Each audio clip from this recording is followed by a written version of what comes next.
साहेब,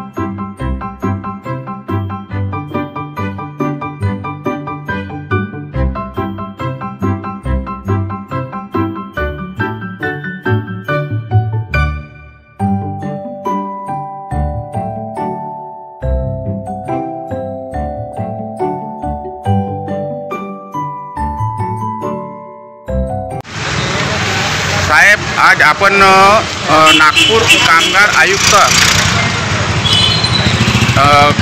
आयुक्त अप्पर कामगार आयुक्त यामध्ये आपण आलो आहोत। त्या कामगार आयुक्ताने काय तुम्हाला निर्णय दिला ते सांगा।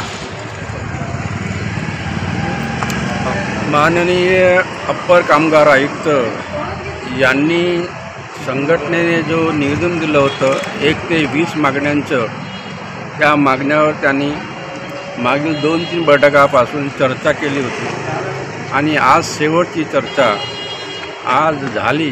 त्या चर्चेमध्ये अदानी ग्रुपनी कामगारांच्या मागण्या अमान्य केल्या आणि त्यामुळे कामगारांना नाईलाजाने 20 तारखेपासून जे ठरलेलं आंदोलन आहे ते करण्याची घोषणा आम्ही इथे करत आहोत आणि अडानी पॉवरच्या कोणत्याही दडपशाहीला न जुमानता आम्ही आंदोलने शांततापूर्ण मार्गाने करणार आहोत, अशी मी सर्वांच्या वतीने कामगारांच्या वतीने ग्वाही देत आहे।